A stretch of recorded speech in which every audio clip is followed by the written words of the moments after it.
Tonight, our guest is Kaziah Hancock. We bring you the inside personal story of Kaziah, a story of slavery, welfare fraud, and violence inside a polygamist family. Ladies and gentlemen, she is the author of Prisons of the Mind, and I have just finished reading it. I couldn't put it down. It's incredible. Thank you, Kaziah. You might give a contact number or someplace they can reach you on the web at this point so they can buy it. They have to get it through the used books because it's out of print. Okay. But anyway. In the first group that you belonged to with your first marriage, which polygamist group was that? It was the Johnson group. It was what has narrowed down now to this creep, Jeff's, that's in Colorado, Centennial Park or Colorado City in Arizona, whatever you call it now. I mean, it was the Johnson group. Guy Musser and Rulon Jeffs and Dale Timpson and Carl Holmes and all those boys. I left that, and the funny thing of it is every time I'd leave one of these things because I could see faults, but I still hadn't given up on Mormonism. Kaziah, your mom had promised to bring you up. Wasn't she a believer in Joseph W. Musser? Yes, Yes, so that is how you specifically got into the polygamist aspect directly, is through Joseph W. Musser's teachings. Yes. The Truth magazine, so-called of the day. So-called, because I think they were the most untruth magazines I've ever read. But anyway, so much of that. I know it. You know what? So abandoned the doctrines of Jesus Christ, I am appalled that they dare to call themselves by his holy name. It just really chaps me.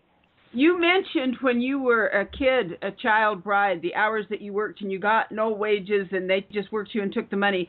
They also did other things that took money. For example, didn't you have a sister wife that had children and they actually took her children and got welfare? Sure. Explain to our listening audience what they actually did. The second wife, the reason why I didn't have children is because he wanted me as a workhorse, the breadwinner. I was 113 pounds, 5'5", slim and trim and hard as a rock from all this working and muscles of washing these bottles. So he wanted me for the sex machine. So I'd have to put up with his sexual abuse all the night long and then work all the day long. I just begged God to give me strength so I could do whatever work, because here's the Mormon doctrine, you're supposed to work your way to heaven, by the works you shall know them. So I was going to work myself to death and sign off and say, okay, God, it's finished, I've done enough, this is my last. So I was just willing to work myself right to death to get out of it, because I figured that's the only way I'm ever going to get out of it. The second wife, she had children, and then because the first wife was the one with the marriage certificate, what she'd say is, well, I'm going to claim that these children are mine, that I had them. It's before DNA and stuff.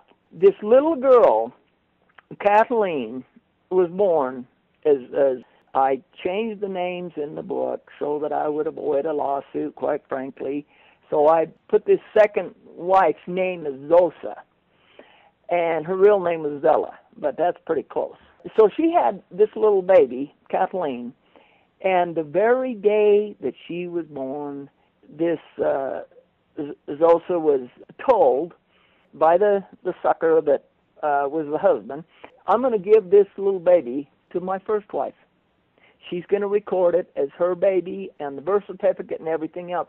And Zella just become irate. I mean, she's still laying there in the bed.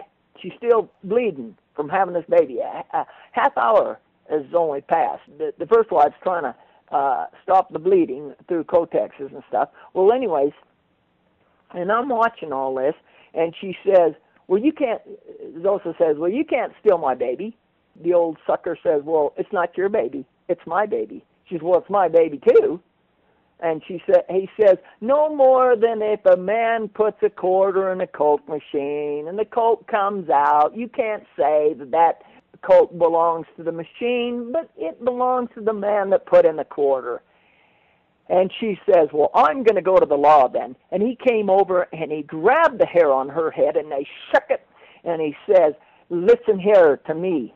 If you dare to go to the law, I will just tell them that you're insane. They'll take one look at you with that screwy eye, which she always had an eye that would look off to the side, and they'll know that I'm telling the truth. They'll know that you're absolutely nuts, and they'll believe me, and they'll believe Francis. They're not going to believe you. And then the old sucker had his helper, which is this guy that was always sucking up to him, and he says, now, when this little girl gets to be 15 years old, you can take her to yourself for a wife. And Billy says, okay. And he says, this is your reward for you working for me for all these years and helping my family, because he was a truck driver in the business of doing all these bottles. Billy said, okay. Like, wow, this is great. And I remember I was standing by the door jamb of the bathroom, and I had chewed off every damn one of my fingernails, right down to the quick, to the blood, and finally I realized that my fingers was just killing me because I had got into the quick, so I was trying to find some duct tape to tape them up. It was an experience I'd never forget. The look on her face, him shaking her, grabbing her hair and shaking her head and hollering at her when she was still bleeding from having the baby, and having this proud, arrogant first wife rejoicing in the fact that now this little baby was going to be called hers. And now why did she want these children? Now, see, she had the mother there, which was held by the chain of, if you ever leave, I will keep your kids. So she's now a servant. She's got to stay there and be Francis' slave and take care of those children. But Francis could get welfare assistance for every child that she had. See? So Francis used them all to get welfare with. Yes.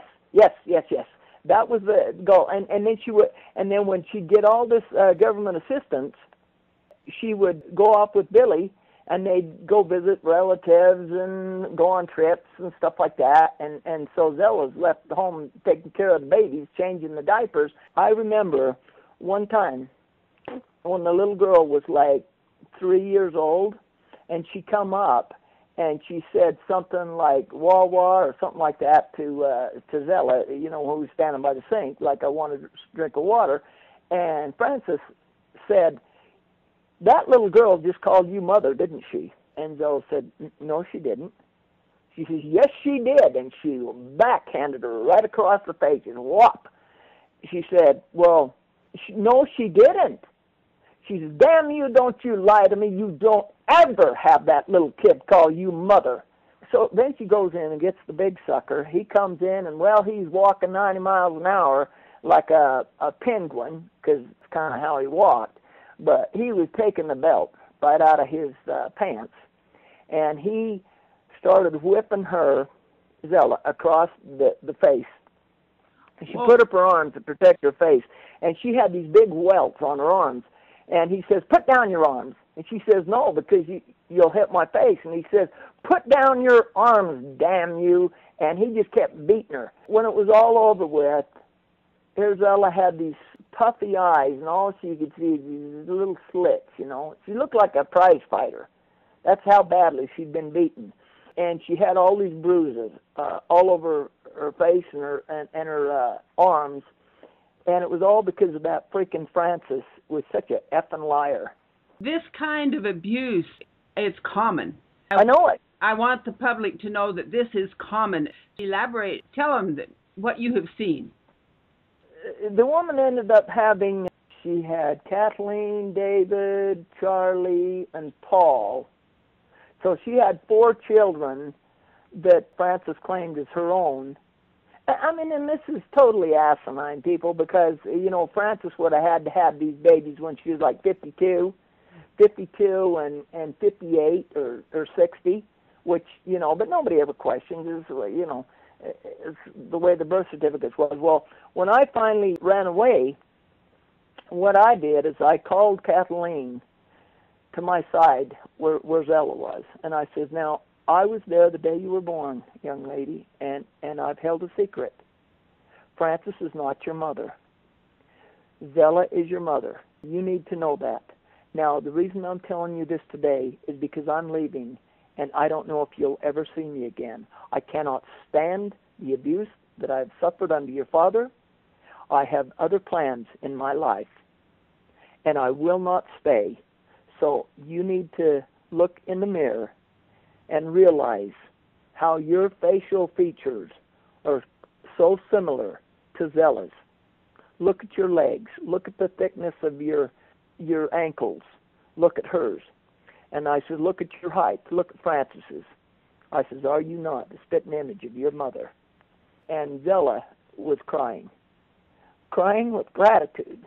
But dear God, 15 years she'd put up with this bull, that little girl could not know that she was the mother. And today was the day of reckoning. Was Kathleen married to Billy?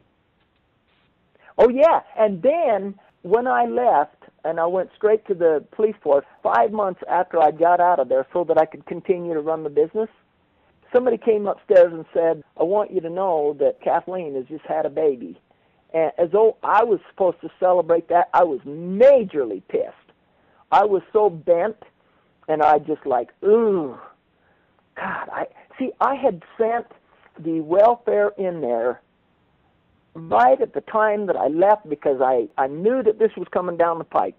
But Kathleen would not substantiate the claim. She wouldn't do anything to defend herself because she was so programmed that this is the way it was going to be. Without her wanting to leave, there was nothing they could do. I just felt bad. And I attended her funeral here about a month ago. She'd had 3 children with this man, and then she had colon cancer and passed away. I think she was about 45.